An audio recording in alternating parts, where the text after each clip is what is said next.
News express at 6ಗೆ ಸ್ವಾಗತ. ನಾನು ಸುಷ್ಮಾ. ಮೇ ಅಂತ್ಯದವರೆಗೂ ಕರುನಾಡೆ ಕಂಪ್ಲೀಟ್ ಬಂದ್ ಆಗುತ್ತಾ? ಸುದೀರ್ಘ ಸಭೆಯಲ್ಲಿ ಲಾಕ್ ವಿಸ್ತರಿಸೋಕೆ ತೀರ್ಮಾನಿಸಿಯೇ ಬಿಟ್ರಾ? ಚಾಲಕರು, ಹೋಟೆಲ್ ಸಿಬ್ಬಂದಿ, ರೈತರಿಗೂ ಕೊಡ್ತಾರಾ ಗಿಫ್ಟ್? ಬ್ಲಾಕ್ ಫಂಗಸ್ ಬಗ್ಗೆ ಸುಧಾಕರ್ ಬಿಚ್ಚಿಟ್ಟ ಆಘಾತಕಾರಿ ಮಾಹಿತಿ ಏನು? ಇದೆಲ್ಲವನ್ನು ನೋಡೋಣ. ಮೇ 24ರ ಬಳಿಕವೂ ಕರ್ನಾಟಕ ಕಂಪ್ಲೀಟ್ ಲಾಕ್ ಆಗೋದು ಪಕ್ಕಾನಾ? ಕೊರೋನಾ ಚೈನ್ ಲಿಂಕ್ ಬ್ರೇಕ್ ಮತ್ತಷ್ಟು ದಿನ ಲಾಕ್ಡೌನ್ ಮಾಡ್ತಾರೆ? ಜಿಲ್ಲಾಧಿಕಾರಿಗಳ ಬಳಿ ಸಿಎಂ ಬಿಎಸ್ವೈ ಸಂಗ್ರಹಿಸಿದ ಮಾಹಿತಿ ಏನು? ಇದೆಲ್ಲವನ್ನು ನೋಡೋಣ ಲಾಕ್ಡೌನ್ ಫಿಕ್ಸ್ ನ್ಯೂಸ್ ಎಕ್ಸ್‌ಪ್ರೆಸ್‌ನಲ್ಲಿ.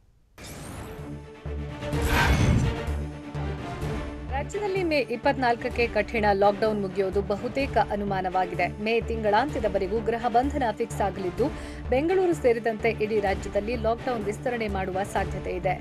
ಮೇ 31ರವರೆಗೂ ರಾಜ್ಯದಲ್ಲಿ ಲಾಕ್ಡೌನ್ ವಿಸ್ತರಣೆ ಮಾಡಲಿದ್ದಾರೆ ಅಂತ ಹೇಳಲಾಗ್ತಾ ಇದ್ದು, ಲಾಕ್ಡೌನ್ ಸುಳಿವು ಸಿಕ್ಕಿದೆ.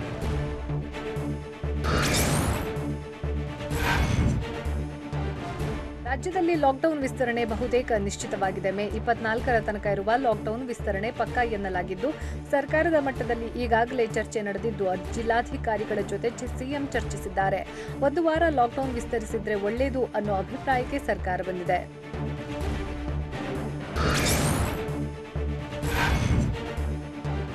ಲಾಕ್ಡೌನ್ ವಿಸ್ತರಣೆಗೂ ಸಚಿವರಿಂದಲೂ ಕೂಡ ಒಲವು ವ್ಯಕ್ತವಾಗಿದೆ. ಹೀಗಾಗಿ ಇಂದೇ ಲಾಕ್ಡೌನ್ ಬಗ್ಗೆ ಅಂತಿಮ ತೀರ್ಮಾನ ಕೈಗೊಂಡು ವಾರಾಂತ್ಯದಲ್ಲಿ ಲಾಕ್ ವಿಸ್ತರಣೆ ಬಗ್ಗೆ ಅಧಿಕೃತವಾಗಿ ಮುಖ್ಯಮಂತ್ರಿ ಬಿಎಸ್ ಯಡಿಯೂರಪ್ಪ ಮಾಹಿತಿ ನೀಡುವ ಸಾಧ್ಯತೆ ಇದೆ. ಅಲ್ಲದೆ ಲಾಕ್ಡೌನ್ ವಿಸ್ತರಿಸಿದ್ರೆ ಆರ್ಥಿಕ ಪ್ಯಾಕೇಜ್ ಬಗ್ಗೆನೂ ಚಿಂತನೆ ನಡೆಸಿದ್ದಾರೆ. ಈ ವಾರಾಂತ್ಯದಲ್ಲಿ ಸಂಪುಟ ಸಭೆ ಕರೆಯಲಿರೋ ಯಡಿಯೂರಪ್ಪ ಲಾಕ್ಡೌನ್ ವಿಸ್ತರಣೆ ಬಗ್ಗೆ ಒಮ್ಮತದ ನಿರ್ಧಾರ ಕೈಗೊಳ್ಳುವ ಸಾಧ್ಯತೆ ಇದೆ.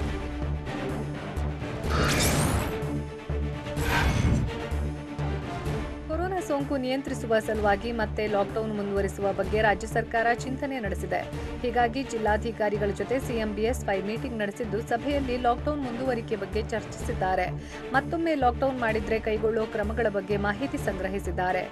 ಜಿಲ್ಲೆಗಳ ಕೊರೋನಾ ಸ್ಥಿತಿಗತಿ ಬಗ್ಗೆ ಮಾಹಿತಿ ಪಡೆದರೂ ಸಿಎಂ ಬಿಎಸ್ವೈ ಲಾಕ್ಡೌನ್ ನಿರ್ಧಾರ ತಿಳಿಸುವ ಸಾಧ್ಯತೆ ಇದೆ.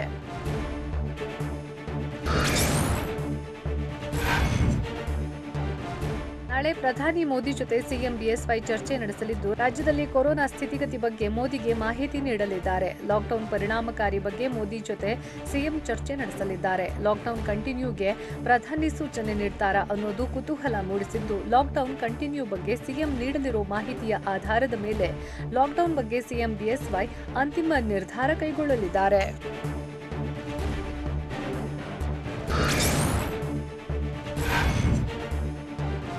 ರಾಜ್ಯದಲ್ಲಿ ಕೊರೋನಾ ಕೇಸ್ಗಳಿಗೆ ಬ್ರೇಕ್ ಹಾಕುವ ಸಲುವಾಗಿ ಲಾಕ್ಡೌನ್ ವಿಸ್ತರಣೆ ಮಾಡಲು ಸರ್ಕಾರಕ್ಕೆ ಅನಿವಾರ್ಯತೆ ಎದುರಾಗಿದೆ. ಬೆಂಗಳೂರಿನಲ್ಲಿ ಕೇಸ್ ಕಡಿಮೆಯಾದರೂ ಜಿಲ್ಲೆಯಲ್ಲಿ ಕೇಸ್ ಹೆಚ್ಚಳವಾಗ್ತಾ ಇದೆ. ರಾಜ್ಯದ ಬಹುತೇಕ ಜಿಲ್ಲೆಗಳಲ್ಲಿ ಪಾಸಿಟಿವಿಟಿ ರೇಟ್ ಹೆಚ್ಚಾಗಿದೆ. ಹೀಗಾಗಿ ಲಾಕ್ಡೌನ್ ಮಾಡಲೇಬೇಕಾದ ಅನಿವಾರ್ಯತೆಯಲ್ಲಿ ಸರ್ಕಾರವಿದೆ. ಇಡೀ ರಾಜ್ಯದ ಪಾಸಿಟಿವಿಟಿ ರೇಟ್ ಕಡಿಮೆ ಮಾಡೋಕೆ ಲಾಕ್ ವಿಸ್ತರಣೆಯಾಗಲಿದ್ದು, ಕನಿಷ್ಠ ಒಂದು ವಾರ ಲಾಕ್ಡೌನ್ ವಿಸ್ತರಣೆ ಮಾಡುವುದು ಪಕ್ಕಾ ಆಗಿದೆ.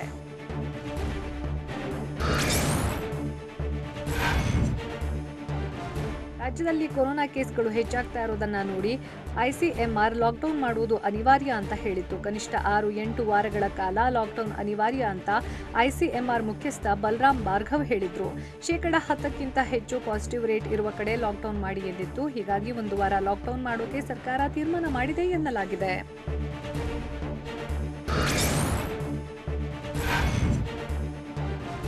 ರಾಜ್ಯದಲ್ಲಿ ಲಾಕ್ಡೌನ್ ವಿಸ್ತರಣೆ ಮಾಡಿದ್ರೆ ರಾಜ್ಯದ ಜನರಿಗೆ ವಿಶೇಷ ಪ್ಯಾಕೇಜ್ ಘೋಷಿಸಲೇಬೇಕಾದ ಅನಿವಾರ್ಯತೆ ಇದೆ. ಆದರೆ ಸದ್ಯಕ್ಕೆ ಆರ್ಥಿಕ ಪ್ಯಾಕೇಜ್ ಘೋಷಿಸದೆ ಸಿಎಂ ಬಿಎಸ್ವೈ ಮೌನಕ್ಕೆ ಶರಣಾಗಿದ್ದಾರೆ. ಸರ್ಕಾರ ಆರ್ಥಿಕ ಪ್ಯಾಕೇಜ್ ಘೋಷಿಸದ ಬಗ್ಗೆ ವಿಪಕ್ಷಗಳಿಂದ ಭಾರೀ ವಿರೋಧ ವ್ಯಕ್ತವಾಗಿತ್ತು. ಹೀಗಾಗಿ ಲಾಕ್ಡೌನ್ ವಿಸ್ತರಣೆ ಮಾಡಿದ್ರೆ ಆರ್ಥಿಕ ಪ್ಯಾಕೇಜ್ ಘೋಷಿಸಬೇಕು. ಆರ್ಥಿಕ ಹೊಡೆತ ವಿಪಕ್ಷಗಳ ಒತ್ತಡದಲ್ಲಿ ಸಿಎಂ ಬಿಎಸ್ವೈ ಸಿಲುಕಿದ್ದಾರೆ.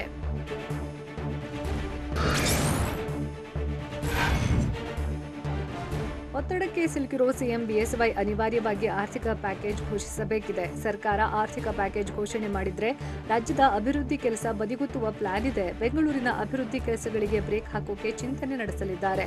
ಅಭಿವೃದ್ಧಿ ಕಾಮಗಾರಿಯ ಹಣ ಪ್ಯಾಕೇಜ್ಗೆ ಬಳಕೆ ಚರ್ಚೆ ಆಗಿದ್ದು, ಅಧಿಕಾರಿಗಳ ಮಟ್ಟದಲ್ಲಿ ಪ್ಯಾಕೇಜ್ ಬಗ್ಗೆ ಮಾತುಕತೆ ನಡೆಸಲಾಗಿದೆ.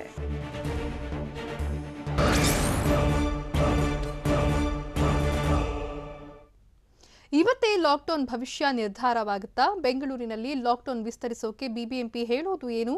ಮತ್ತೊಂದು ವಾರ ಸದ್ಯದ ನಿಯಮಗಳೇ ಮುಂದುವರಿಯುತ್ತಾ? ಇದೆಲ್ಲವನ್ನು ನೋಡೋಣ ಬೆಂಗಳೂರು ಲಾಕ್ ನ್ಯೂಸ್ ಎಕ್ಸ್‌ಪ್ರೆಸ್‌ನಲ್ಲಿ. ರಾಜ್ಯ ಸರ್ಕಾರ ಐಸಿಎಂಆರ್ ಸಲಹೆಯನ್ನೇ ಧಿಕ್ಕರಿಸುವ ಸಾಧ್ಯತೆ ದಟ್ಟವಾಗಿದೆ. ಕರ್ನಾಟಕದಲ್ಲಿ ಕೊರೋನಾ ಕೇಸ್ಗಳು ಹೆಚ್ಚಾಗ್ತಾ ಇರೋದನ್ನ ನೋಡಿ ಐಸಿಎಂಆರ್ ಲಾಕ್ಡೌನ್ ಮಾಡುವುದು ಅನಿವಾರ್ಯ ಅಂತ ಹೇಳಿತ್ತು. ಕನಿಷ್ಠ 6 ರಿಂದ 8 ವಾರಗಳ ಕಾಲ ಲಾಕ್ಡೌನ್ ಅನಿವಾರ್ಯ ಅಂತ ಐಸಿಎಂಆರ್ ಮುಖ್ಯಸ್ಥ ಬಲರಾಮ್ ಭಾರ್ಗವ್ ಹೇಳಿದ್ರು. ಆದರೆ 6 ರಿಂದ 8 ವಾರಗಳ ಬದಲಿಗೆ ಸರ್ಕಾರ ಕೇವಲ 1 ವಾರ ಲಾಕ್ಡೌನ್ ಮಾಡೋಕೆ ನಿರ್ಧಾರ ಮಾಡುವ ಸಾಧ್ಯತೆ ಇದೆ.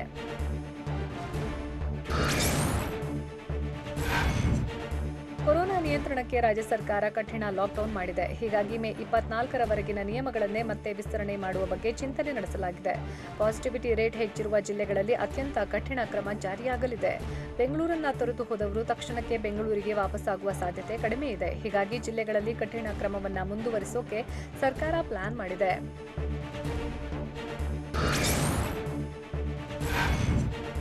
ಬೆಂಗಳೂರಿನಲ್ಲಿ ಲಾಕ್ಡೌನ್ ವಿಸ್ತರಣೆ ಬಹುತೇಕ ಪಕ್ಕಾ ಆಗಿದೆ. ಕೊರೋನಾ ನಿಯಂತ್ರಣಕ್ಕೆ ಸರ್ಕಸ್ ಮಾಡ್ತಾ ಇರೋ ಸರ್ಕಾರ ಲಾಕ್ಡೌನ್ ವಿಸ್ತರಿಸುವ ಮನಸ್ಸು ಮಾಡಿದೆ. 1 ವಾರ ಲಾಕ್ಡೌನ್ ವಿಸ್ತರಣೆ ಮಾಡಿದ್ರೆ ಮತ್ತಷ್ಟು ಕಠಿಣ ನಿಯಮಗಳನ್ನು ಜಾರಿಗೆ ತರುವ ಸಾಧ್ಯತೆ ಇದೆ.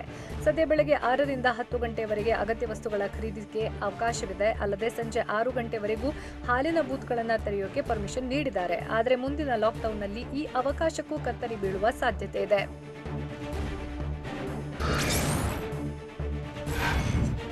ಬೆಂಗಳೂರಿನಲ್ಲಿ ಮತ್ತೆ ಲಾಕ್ಡೌನ್ ವಿಸ್ತರಿಸೋಕೆ ಬಿಬಿಎಂಪಿ ಕೂಡ ಮನವಿ ಮಾಡಿದೆ. ಲಾಕ್ಡೌನ್ ಬಳಿಕ ನಗರದಲ್ಲಿ ಸೋಂಕಿತರ ಸಂಖ್ಯೆ ಭಾರೀ ಕುಸಿತ ಕಂಡಿದೆ.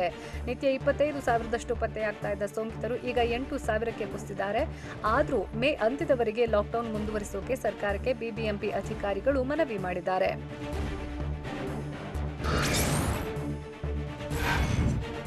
ಬೆಂಗಳೂರಿನಲ್ಲಿ 3.61 ಲಕ್ಷಕ್ಕೂ ಹೆಚ್ಚಿನ ಸಕ್ರಿಯ ಕೇಸ್ಗಳಿದ್ದು 59 ಲಕ್ಷಕ್ಕೂ ಹೆಚ್ಚಿನ ಪ್ರೈಮರಿ ಹಾಗೂ ಸೆಕೆಂಡರಿ ಕಾಂಟ್ಯಾಕ್ಟ್ಗಳಿವೆ.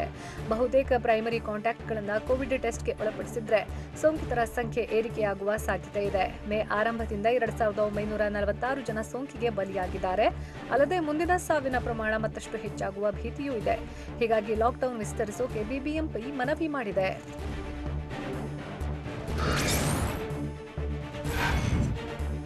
ಬೆಂಗಳೂರಿನಲ್ಲಿ ಮತ್ತಷ್ಟು ದಿನ ಬೀಗ ಬೀಳೋದು ಬಹುತೇಕ ಫಿಕ್ಸ್ ಆಗಿದೆ. ಮೇ 24ರ ನಂತರವೂ 7 ದಿನಗಳ ಕಾಲ ಲಾಕ್ಡೌನ್ ಮುಂದುವರಿಸೋಕೆ ಬಿಬಿಎಂಪಿ ಅಧಿಕಾರಿಗಳು ಮನವಿ ಮಾಡಿದ್ದಾರೆ.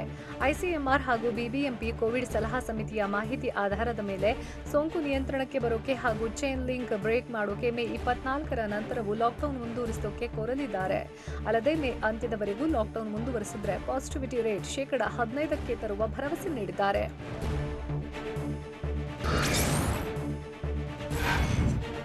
ರಾಜ್ಯದಲ್ಲಿ ಮೇ 24ಕ್ಕೆ ಲಾಕ್ಡೌನ್ ಅಂತ್ಯವಾಗುವುದು ಬಹುತೇಕ ಅನುಮಾನ.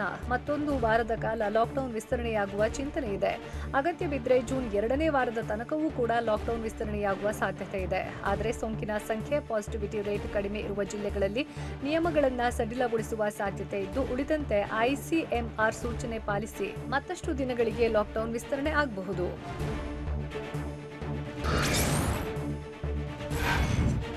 ಕೊರೋನಾ 2ನೇ ಅಲೆಯ ಅಟ್ಟಹಾಸಕ್ಕೆ ಬೆಂಗಳೂರು ತತ್ತರಿಸಿದೆ. ಹೀಗಾಗಿ 2ನೇ ಅಲೆಯ ಇಂಚಿಂಚು ಮಾಹಿತಿ ಪಡೆಯೋಕೆ ಪ್ರಧಾನಿ ನರೇಂದ್ರ ಮೋದಿ ಮುಂದಾಗಿದ್ದು, ನಾಳೆ ಕೊರೋನಾ 2ನೇ ಅಲೆಯ ನಿಯಂತ್ರಣ ಮತ್ತು ಹರಡುವಿಕೆ ಬಗ್ಗೆ ಜಿಲ್ಲಾಧಿಕಾರಿಗಳು ಮಾಹಿತಿ ನೀಡಲಿದ್ದಾರೆ. ನಾಳಿನ ಸಭೆಯಲ್ಲಿ ಬೆಂಗಳೂರು ನಗರ ಜಿಲ್ಲಾಧಿಕಾರಿ ಮಂಜುನಾಥ್ ಭಾಗವಹಿಸಲಿದ್ದು, ಬಿಬಿಎಂಪಿ ಸೇರಿದಂತೆ ಜಿಲ್ಲೆಯ ಕೋವಿಡ್ ಸ್ಥಿತಿಗತಿ ಬಗ್ಗೆ ಮಾಹಿತಿ ನೀಡಲಿದ್ದಾರೆ.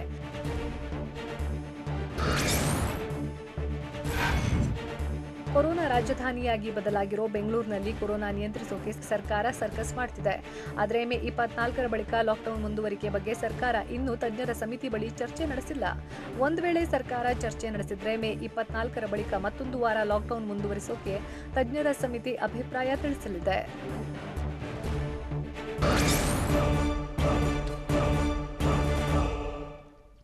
ರಾಜ್ಯದ ಜನರಿಗೆ ಈ ತಿಂಗಳು ಪೂರ್ತಿ ಗೃಹ ಬಂಧನವೇ ಫಿಕ್ಸಾ? ಕೊರೋನಾ ನಿಯಂತ್ರಣಕ್ಕೆ ಲಾಕ್ಡೌನ್ ಒಂದೇ ಮಾರ್ಗ ಅಂತ ಹೇಳಿದ್ದು ಯಾರು? ನಮ್ಮ ಸರ್ಕಾರ ಇದ್ದಿದ್ರೆ ಏನೆಲ್ಲ ಕೊಡ್ತಿದ್ವಿ ಅಂತ ಸಿದ್ದರಾಮಯ್ಯ ಹೇಳಿದ್ರು. ಇದೆಲ್ಲವನ್ನು ನೋಡೋಣ ಮತ್ತೆ ಲಾಕ್ಡೌನ್ ನ್ಯೂಸ್ ಎಕ್ಸ್‌ಪ್ರೆಸ್‌ನಲ್ಲಿ. ಕರ್ನಾಟಕದಲ್ಲಿ ಕಂಪ್ಲೀಟ್ ಲಾಕ್ಡೌನ್ ಮುಂದುವರಿಕೆ ಪಕ್ಕಾ ಆಗಿದ್ದು ಈ ತಿಂಗಳ ಪೂರ್ತಿ ಗೃಹ ಬಂಧನವೇ ಫಿಕ್ಸ್ ಆಗಲಿದೆ.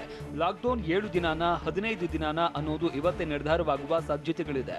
ಇವತ್ತಿನ ಸರಣಿ ಸಭೆಯಲ್ಲಿ ಲಾಕ್ಡೌನ್ ಭವಿಷ್ಯ ನಿರ್ಧಾರವಾಗಲಿದ್ದು, ಜಿಲ್ಲಾಧಿಕಾರಿಗಳ ಜೊತೆ ಸಿಎಂ ಬಿಎಸ್ವೈ ಮಹತ್ವದ ಸಭೆ ನಡೆಸಿದ್ದಾರೆ. ಮೇ 24ರ ಬಳಿಕ ಲಾಕ್ಡೌನ್ ವಿಸ್ತರಣೆ ಬಹುತೇಕ ಫಿಕ್ಸ್ ಆಗಿದೆ. ಹೀಗಾಗಿ ಶ್ರಮಿಕ ವರ್ಗಕ್ಕೆ ವಿಶೇಷ ನೆರವು ಘೋಷಣೆ ಮಾಡುವ ಸಾಧ್ಯತೆ ಇದೆ. ಈ ಸಂಬಂಧ ರಾಜ್ಯ ಸರ್ಕಾರ ಈಗಾಗಲೇ ಸಿದ್ಧತೆ ನಡೆಸಿದೆ. ರಾಜ್ಯದಲ್ಲಿ ಲಾಕ್ಡೌನ್ ವಿಸ್ತರಣೆ ನಿರ್ಧಾರವಾದರೆ ಮುಖ್ಯಮಂತ್ರಿ ಬಿಎಸ್ ಯಡಿಯೂರಪ್ಪ ನೆರವಿನ ಬಗ್ಗೆ ಘೋಷಿಸಲಿದ್ದಾರೆ. ಆದರೆ ಶ್ರಮಿಕ ವರ್ಗಕ್ಕೆ ಪ್ಯಾಕೇಜ್ ಘೋಷಣೆ, ಲಾಕ್ಡೌನ್ ವಿಸ್ತರಣೆ ಬಗ್ಗೆ ಬೇರೆ ಸಂದರ್ಭದಲ್ಲಿ ಚರ್ಚೆ ಮಾಡ್ತೇನೆ. ಈಗ ಪ್ರತಿಕ್ರಿಯೆ ನೀಡೋದಿಲ್ಲ ಅಂತ ಸಿಎಂ ಬಿಎಸ್ವೈ ತಿಳಿಸಿದ್ದಾರೆ.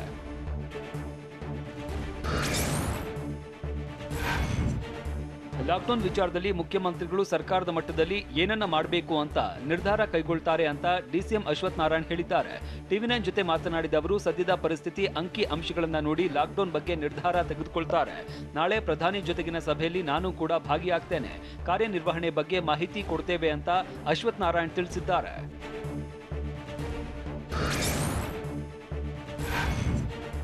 ಲಾಕ್ಡೌನ್ ವಿಸ್ತರಣೆ ತುಂಬಾ ಅನಿವಾರ್ಯವಾಗಿದೆ ಅಂತ ಕಂದಾಯ ಸಚಿವ ಆರ್ ಅಶೋಕ್ ತಿಳಿಸಿದ್ದಾರೆ. ದೇವನಹಳ್ಳಿಯಲ್ಲಿ ಮಾತನಾಡಿದ ಅವರು, ಲಾಕ್ಡೌನ್ನಿಂದ ಬೆಂಗಳೂರಿನಲ್ಲಿ ಕೊರೋನಾ ಇಳಿಕೆಯಾಗಿದೆ. ಇದೇ ರೀತಿ ಗ್ರಾಮೀಣ ಭಾಗದಲ್ಲಿ ಕೊರೋನಾ ಇಳಿಕೆಯಾಗಬೇಕಾದ್ರೆ ಲಾಕ್ಡೌನ್ ಒಂದೇ ಮಾರ್ಗ. ಹೀಗಾಗಿ ಲಾಕ್ಡೌನ್ ವಿಸ್ತರಿಸಬೇಕು ಅಂತ ನನ್ನ ಅಭಿಪ್ರಾಯ ಅಂತ ಅಶೋಕ್ ಹೇಳಿದ್ದಾರೆ.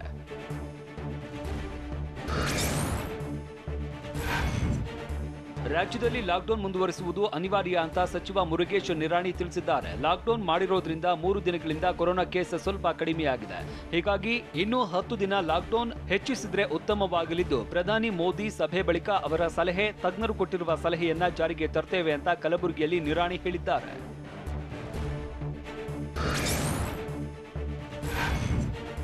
ಮೇ 30ರವರೆಗೂ ಲಾಕ್ಡೌನ್ ವಿಸ್ತರಿಸಬೇಕು ಅಂತ ಸಚಿವ ಉಮೇಶ್ ಕತ್ತಿ ಹೇಳಿದ್ದಾರೆ. ಬಾಗಲಕೋಟೆಯಲ್ಲಿ ಮಾತನಾಡಿದ ಅವರು, ನಾನು ಒಬ್ಬ ಸಚಿವನಾಗಿ 30 ಜನ ಸಚಿವರು ಏನ್ ಹೇಳ್ತಾರೋ ಅದನ್ನೇ ಹೇಳ್ತೇನೆ. ಮೇ 30ರವರೆಗೆ ಪರಿಸ್ಥಿತಿ ನೋಡಿ ಲಾಕ್ಡೌನ್ ಮುಂದುವರಿಸಬೇಕು ಅಂತ ತಿಳಿಸಿದ್ರು. ಅಲ್ಲದೆ ಸರ್ಕಾರವೇ ಎಲ್ಲವನ್ನ ಮಾಡೋದಕ್ಕಾಗೋದಿಲ್ಲ, ಜನ ಕೈಜೋಡಿಸಿ ಖುದ್ದಾಗಿ ಲಾಕ್ಡೌನ್ ಮಾಡಬೇಕು ಅಂತ ಹೇಳಿದ್ದಾರೆ.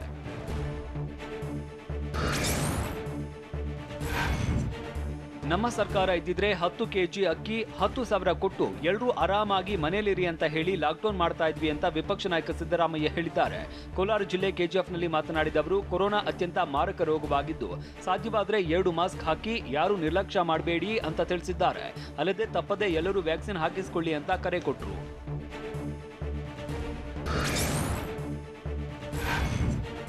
ಕೇಂದ್ರ ಸರ್ಕಾರದ ವಿರುದ್ಧ ಮಾಜಿ ಸಿಎಂ ಎಚ್ ಡಿ ಕುಮಾರಸ್ವಾಮಿ ವಾಗ್ದಾಳಿ ನಡೆಸಿದ್ದಾರೆ. ಜನರಿಗೆ ಪರಿಹಾರ ನೀಡಬೇಕಾಗುತ್ತೆ ಅಂತ ರಾಜ್ಯಗಳಿಗೆ ಹೊಣೆ ವಹಿಸಿದ್ದು, ಲಾಕ್ಡೌನ್ ಉಸಾಬರಿ ರಾಜ್ಯಗಳಿಗೆ ವಹಿಸಿ ಕೈ ತೊಳೆದುಕೊಂಡಿದೆ ಅಂತ ಆರೋಪಿಸಿದ್ದಾರೆ.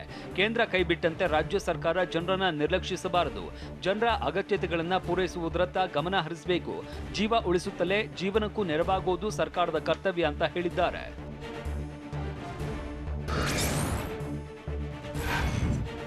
ಚಿಕ್ಕಬಳ್ಳಾಪುರದಲ್ಲಿ 4 ದಿನ ಸಂಪೂರ್ಣ ಲಾಕ್ಡೌನ್ ಘೋಷಿಸಲಾಗಿದೆ. ಮೇ 20ರಿಂದ 23ರವರೆಗೆ ಸಂಪೂರ್ಣ ಲಾಕ್ಡೌನ್ ಜಾರಿ ಮಾಡಿ ಜಿಲ್ಲಾ ಉಸ್ತುವಾರಿ ಸಚಿವ ಡಾಕ್ಟರ್ ಕೆ ಸುಧಾಕರ್ ಸೂಚನೆ ಮೇರೆಗೆ ಜಿಲ್ಲಾಧಿಕಾರಿ ಲತಾ ಆರ್ ಆದೇಶ ಮಾಡಿದ್ದಾರೆ.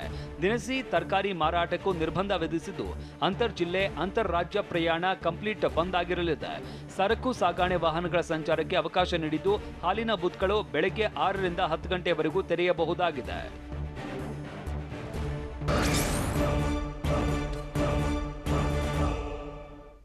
ಈ ಬಾರಿಯ ಲಾಕ್ಡೌನ್ನಲ್ಲಿ ಸ್ಪೆಷಲ್ ಪ್ಯಾಕೇಜ್ ಕೊಡ್ತಾರಾ ಸಿಎಂ? ಕೂಲಿ ಕಾರ್ಮಿಕರು, ಬೀದಿ ಬದಿ ವ್ಯಾಪಾರಿಗಳು ಸೇರಿ ಯಾರ್ಯಾರಿಗೆ ಗಿಫ್ಟ್?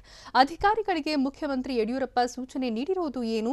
ಇದೆಲ್ಲವನ್ನು ನೋಡೋಣ ಲಾಕ್ಡೌನ್ ಪ್ಯಾಕೇಜ್ ನ್ಯೂಸ್ ಎಕ್ಸ್‌ಪ್ರೆಸ್‌ನಲ್ಲಿ. ಲಾಕ್ಡೌನ್ ಮುಂದುವರಿಸಿದ್ರೆ ಆರ್ಥಿಕ ಪ್ಯಾಕೇಜ್ ನೀಡಲೇಬೇಕಾದ ಒತ್ತಡದಲ್ಲಿ ಸರ್ಕಾರವಿದೆ. ಆದರೆ ಆರ್ಥಿಕ ಪ್ಯಾಕೇಜ್ನಿಂದ ಸರ್ಕಾರಕ್ಕೆ ಹೊರೆಯಾಗುವುದು ನಿಶ್ಚಿತವಾಗಿದೆ. ಲಸಿಕೆ ಖರೀದಿಗೆ ಸುಮಾರು 2,000 ಕೋಟಿಗೂ ಹೆಚ್ಚು ವೆಚ್ಚವಾಗಲಿದೆ. ಅಲ್ಲದೆ ಆರ್ಥಿಕ ಪ್ಯಾಕೇಜ್ಗೆ ಮತ್ತೆ ಕನಿಷ್ಠ ಅಂದ್ರೂ 3,000 ಕೋಟಿಯಷ್ಟು ವೆಚ್ಚವಾಗಬಹುದು. ಹೀಗಾಗಿ ದೊಡ್ಡ ಮಟ್ಟದ ಹಣ ಹೊಂದಿಸುವ ಸವಾಲು ಎದುರಾಗಿದೆ. ಇದೇ ಕಾರಣಕ್ಕೆ ಹೊಸ ರೀತಿಯ ಪ್ಲಾನ್ ಆಫ್ ಆಕ್ಷನ್ ಸಿದ್ಧಪಡಿಸುವಂತೆ ಸಿಎಂ ಅಧಿಕಾರಿಗಳಿಗೆ ಸೂಚನೆ ನೀಡಿದ್ದಾರೆ.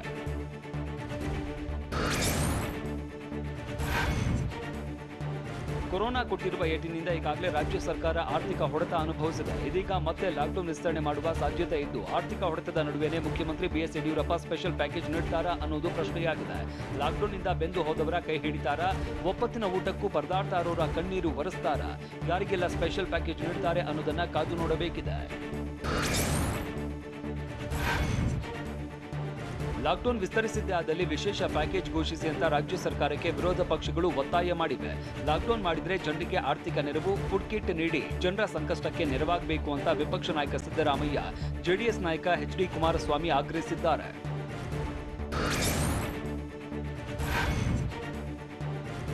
ಲಾಕ್ ವಿಸ್ತರಿಸೋದಾದ್ರೆ ಜನಹಿತದ ಲಾಕ್ಡೌನ್ ಆಗಿರಲಿ ಅಂತ ಮಾಜಿ ಸಿಎಂ ಎಚ್.ಡಿ. ಕುಮಾರಸ್ವಾಮಿ ಆಗ್ರಹಿಸಿದ್ದಾರೆ. ಆರ್ಥಿಕ ಮತ್ತು ಆಹಾರ ಪ್ಯಾಕೇಜ್ ಹಾಗೂ ಪರಿಹಾರ ಕ್ರಮಗಳು ಲಾಕ್ಡೌನ್ನಲ್ಲಿ ಇರಲಿ ಅಂತ ಸರ್ಕಾರಕ್ಕೆ ಎಚ್ಡಿಕೆ ಸಲಹೆ ನೀಡಿದ್ದಾರೆ. ನೆರೆಯ ರಾಜ್ಯಗಳಲ್ಲಿ ಲಾಕ್ಡೌನ್ ವೇಳೆ ಜನರಿಗೆ ನೆರವು ಸಿಗ್ತಾ ಇದೆ. ಇದನ್ನ ರಾಜ್ಯ ಸರ್ಕಾರ ಒಂದು ಬಾರಿ ಅವಲೋಕಿಸಬೇಕಾಗಿದ್ದು ಜನರನ್ನ ಹೊರಬರದಂತೆ ತಡೆಯೋದಷ್ಟೇ ಉದ್ದೇಶವಾಗಬಾರದು ಅಂತ ಎಚ್ಡಿಕೆ ತಿಳಿಸಿದ್ದಾರೆ. ಲಾಕ್ಡೌನ್ನಿಂದ ಕಂಗೆಟ್ಟವರಿಗೆ ಭರ್ಜರಿ ಪ್ಯಾಕೇಜ್ ಸಿಗುವ ಸಾಧ್ಯತೆಗಳಿದೆ. ಆರ್ಥಿಕ ಪ್ಯಾಕೇಜ್ಗೆ ಪ್ಲಾನ್ ರೆಡಿ ಮಾಡುವಂತೆ ಅಧಿಕಾರಿಗಳಿಗೆ ಮುಖ್ಯಮಂತ್ರಿ ಬಿಎಸ್ ಯಡಿಯೂರಪ್ಪ ಮೌಖಿಕವಾಗಿ ಸೂಚನೆ ನೀಡಿದ್ದಾರೆ. ಆರ್ಥಿಕ ಮುಗ್ಗಟ್ಟಿನ ಪರಿಸ್ಥಿತಿಯಲ್ಲೂ ಹೇಗೆ ಪ್ಯಾಕೇಜ್ ಮಾಡಬಹುದು, ಯಾವ್ಯಾವ ರೀತಿಯಲ್ಲಿ ಜನರ ಮೇಲಿನ ಹೊರೆ ಕಡಿಮೆ ಮಾಡಬಹುದು ಅನ್ನೋದರ ಬಗ್ಗೆ ಪ್ಲಾನ್ ರೆಡಿ ಮಾಡೋದಕ್ಕೆ ಅಧಿಕಾರಿಗಳಿಗೆ ಸಿಎಂ ತಿಳಿಸಿದ್ದಾರೆ.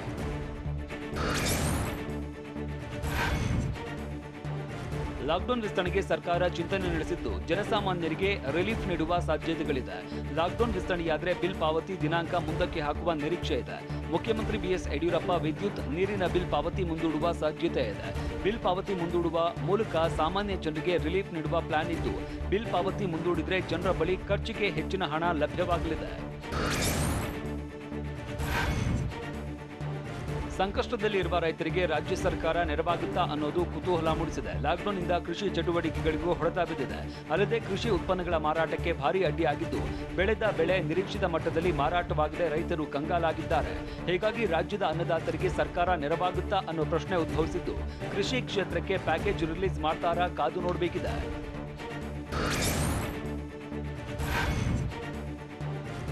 ಮತ್ತೆ ಲಾಕ್ಡೌನ್ ಆದ್ರೆ ಹೋಟೆಲ್ ಉದ್ಯಮಕ್ಕೆ ಭಾರಿ ಹೊಡೆತ ಬೀಳಲಿದೆ.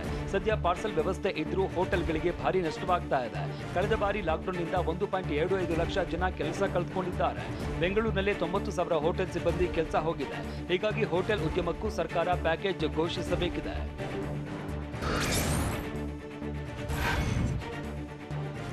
ಲಾಕ್ಡೌನ್ನಿಂದ ಬೀದಿಗೆ ಬಂದವರಿಗೆ ಸ್ಪೆಷಲ್ ಪ್ಯಾಕೇಜ್ ನೀಡ್ತಾರಾ ಅನ್ನೋ ಕುತೂಹಲವಿದೆ. ಸದ್ಯ ರಾಜ್ಯದಲ್ಲಿ ಜಾರಿಯಲ್ಲಿರುವ ಲಾಕ್ಡೌನ್ನಲ್ಲಿ ಬೆಳಗ್ಗೆ 6 ಗಂಟೆಯಿಂದ 10 ಗಂಟೆವರೆಗೆ ವ್ಯಾಪಾರಕ್ಕೆ ಅವಕಾಶ ನೀಡಲಾಗಿದೆ. ಆದರೆ ಕೇವಲ 4 ಗಂಟೆಯಲ್ಲಿ ವ್ಯಾಪಾರ ಮಾಡಲಾಗದೆ ವ್ಯಾಪಾರಿಗಳು ಸಂಕಷ್ಟಕ್ಕೆ ಸಿಲುಕಿದ್ದಾರೆ. ಹೀಗಾಗಿ ಬೀದಿ ಬದಿ ವ್ಯಾಪಾರಿಗಳು, ತಳ್ಳುವ ಗಾಡಿ ವ್ಯಾಪಾರಸ್ಥರು, ಹೂವು, ಹಣ್ಣು, ತರಕಾರಿ ವ್ಯಾಪಾರಿಗಳಿಗೆ ಸರ್ಕಾರ ನೆರವು ನೀಡುತ್ತಾ ಕಾದು ನೋಡಬೇಕಿದೆ.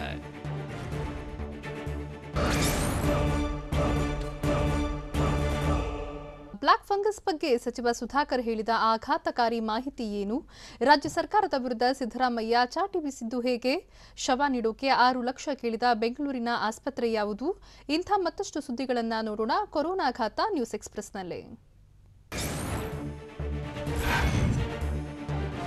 ರಾಜ್ಯದಲ್ಲಿ 97 ಜನರಿಗೆ ಬ್ಲಾಕ್ ಫಂಗಸ್ ಬಂದಿದೆ. ಫಂಗಸ್ ಅನ್ನೋದು ಗಾಳಿಯಲ್ಲೂ ಇರುತ್ತೆ. ರೋಗ ನಿರೋಧಕ ಶಕ್ತಿ ಕಡಿಮೆ ಇದ್ದರೆ ಅಟ್ಯಾಕ್ ಆಗುತ್ತೆ ಅಂತ ಬೆಂಗಳೂರಿನಲ್ಲಿ ಆರೋಗ್ಯ ಸಚಿವ ಸುಧಾಕರ್ ಹೇಳಿದ್ದಾರೆ.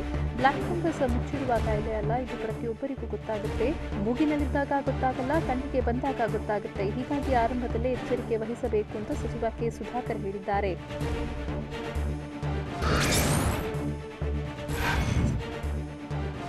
ಕೊರೋನಾ 2ನೇ ಅಲೆ ಮುನ್ಸೂಚನೆ ಇದ್ದರೂ ಕ್ರಮ ಕೈಗೊಂಡಿಲ್ಲ. ಇಂಥ ಮಾನಕೆಟ್ಟ ಸರ್ಕಾರವನ್ನು ನಾವು ನೋಡೇ ಇಲ್ಲ ಅಂತ ವಿಪಕ್ಷ ನಾಯಕ ಸಿದ್ದರಾಮಯ್ಯ ಹೇಳಿದ್ದಾರೆ.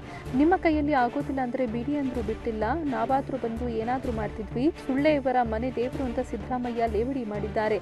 ಅಲ್ಲದೆ ಸರ್ಕಾರ ಸತ್ತು ಹೋಗಿದ್ದು ಬಿಎಸ್ವೈ ಒಬ್ಬ ಅಸಮರ್ಥ ಸಿಎಂ ಅಂತ ಆಕ್ರೋಶ ವ್ಯಕ್ತಪಡಿಸಿದ್ರು.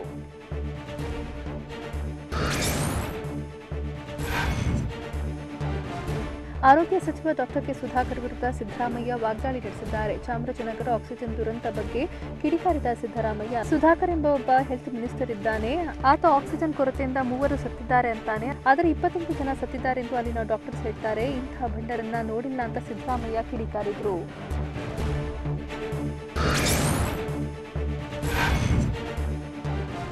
ವಾರ ಕಳೆದರೂ ಇನ್ನೂ ವೆಂಟಿಲೇಟರ್ಗಳನ್ನು ಕಳಿಸಿಲ್ಲ ಅಂತ ಹಾಸನದಲ್ಲಿ ಮಾಜಿ ಸಚಿವ ಎಚ್.ಡಿ. ರೇವಣ್ಣ ಸರ್ಕಾರದ ವಿರುದ್ಧ ಗರಂ ಆಗಿದ್ದಾರೆ. ಕಳೆದ ವಾರ ನಡೆದ ಸಭೆಯಲ್ಲೇ ನಾಳೆಯೇ ವೆಂಟಿಲೇಟರ್ಗಳನ್ನು ಕಳಿಸ್ತೀವಿ ಎಂದಿದ್ರು, ಆದರೆ ಇನ್ನೂ ಕಳಿಸಿಲ್ಲ. ಹಾಸನ ಜಿಲ್ಲೆಯಲ್ಲಿ 50% ಜನ ಆಕ್ಸಿಜನ್ ಸಿಗದೆ ಇದ್ದಾರೆ. ಜಿಲ್ಲೆಯಲ್ಲಿ ಬೆಡ್ ಇಲ್ಲ, ವೆಂಟಿಲೇಟರ್, ಆಕ್ಸಿಜನ್ ಇಲ್ಲ, ಹೀಗಿದ್ರೂ ಸೌಲಭ್ಯ ಒದಗಿಸುತ್ತಿಲ್ಲ ಅಂತ ಆಕ್ರೋಶ ವ್ಯಕ್ತಪಡಿಸಿದ್ದಾರೆ.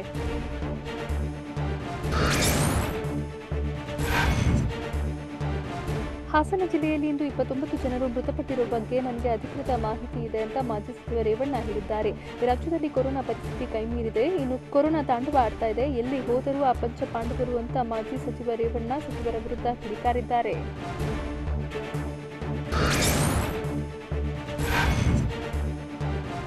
ಬೆಂಗಳೂರಿನ ಯಲಹಂಕ ಖಾಸಗಿ ಆಸ್ಪತ್ರೆ ಕೋವಿಡ್ ಶವ ನೀಡೋಕೆ 6 ಲಕ್ಷ ಕೇಳ್ತಿದೆ ಅಂತ ಸಂಬಂಧಿಕರು ಆರೋಪಿಸಿದ್ದಾರೆ. ಈಗಾಗಲೇ ಮೃತ ಸೋಂಕಿತನ ಚಿಕಿತ್ಸೆಗಾಗಿ 3 ಲಕ್ಷ ರೂಪಾಯಿ ಖರ್ಚು ಮಾಡಿದ್ದೇವೆ. ಹೀಗಿದ್ದು ಅಶ್ವಿನಿ ಆಸ್ಪತ್ರೆ ಸಿಬ್ಬಂದಿ ಇದೀಗ ಮತ್ತೆ 6 ಲಕ್ಷ ಕಟ್ಟುವಂತೆ ಒತ್ತಡ ಹಾಕಿದ್ದಾರೆ.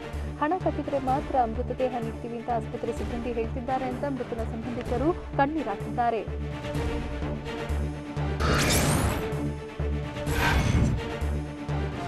ವಿಜಯಪುರದ ಜಲನಗರದಲ್ಲಿರೋ ಖಾಸಗಿ ಆಸ್ಪತ್ರೆಯೊಂದು ಗರ್ಭಿಣಿಗೆ ಚಿಕಿತ್ಸೆ ನೀಡೋಕೆ ನಿರಾಕರಿಸಿದ್ದಕ್ಕೆ ಜನ ಗರಂ ಆದರು. ಬಳಿಕ ಜನರ ಒತ್ತಡಕ್ಕೆ ಮಣಿದ ಸಂಜೀವಿನಿ ಆಸ್ಪತ್ರೆ ಸಿಬ್ಬಂದಿ ಗರ್ಭಿಣಿಯನ್ನ ಅಡ್ಮಿಟ್ ಮಾಡಿಕೊಂಡಿದ್ದಾರೆ. ಅದಕ್ಕೂ ಮೊದಲು ಪೋಷಕರು ಹೆರಿಗೆ ನೋವು ಕಾಣಿಸಿದ ಗರ್ಭಿಣಿಯನ್ನ ಬಬಲೇಶ್ವರ ಸರ್ಕಾರಿ ಆಸ್ಪತ್ರೆಗೆ ಕರೆದೊಯ್ದಿದ್ದಾರೆ. ಆದರೆ ಆಸ್ಪತ್ರೆ ಸಿಬ್ಬಂದಿ ಗರ್ಭಿಣಿಯನ್ನ ದಾಖಲಿಸಿಕೊಂಡಿಲ್ಲ. ಹೀಗಾಗಿ ಬೇರೆ ದಾರಿ ಕಾಣದ ಪೋಷಕರು ಆಂಬ್ಯುಲೆನ್ಸ್ ಮೂಲಕ ಸಂಜೀವಿನಿ ಆಸ್ಪತ್ರೆಗೆ ಕರೆತಂದಿದ್ರು. ಆ ಬಳಿಕ ಆಸ್ಪತ್ರೆಗೆ ಭೇಟಿ ನೀಡಿ ಟಿಎಚ್ಒ ಪರಿಶೀಲನೆ ನಡೆಸಿದರು. ಸದ್ಯ ಗರ್ಭಿಣಿ ಅಪಾಯದಿಂದ ಪಾರಾಗಿದ್ದು ನವಜಾತ ಶಿಶು ಮೃತಪಟ್ಟಿದೆ.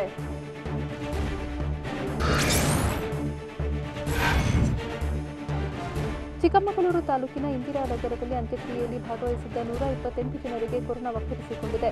ಹೃದಯಾಘಾತದಿಂದ ಮೃತಪಟ್ಟಿದ್ದಾರೆ ಅಂತ ಆಸ್ಪತ್ರೆಯೊಂದರ ಸಿಬ್ಬಂದಿ ಗ್ರಾಮದ ವ್ಯಕ್ತಿಯೊಬ್ಬರ ಶವ ನೀಡಿದರು. ಹೀಗಾಗಿ ಗ್ರಾಮಸ್ಥರೆಲ್ಲ ಅಂತ್ಯಕ್ರಿಯೆಯಲ್ಲಿ ಭಾಗಿಯಾಗಿದ್ದು ನಂತರ ಮೃತನಿಗೆ ಸೋಂಕಿರುವುದು ದೃಢಪಟ್ಟಿತ್ತು. ಆಗ ಆತಂಕದಿಂದ ಗ್ರಾಮಸ್ಥರು ಕೋವಿಡ್ ಟೆಸ್ಟ್ ಮಾಡಿಸಿಕೊಂಡಿದ್ದು 128 ಜನರಿಗೆ ಕೊರೋನಾ ಸೋಂಕಿರುವುದು ಖಚಿತಗೊಂಡಿದೆ.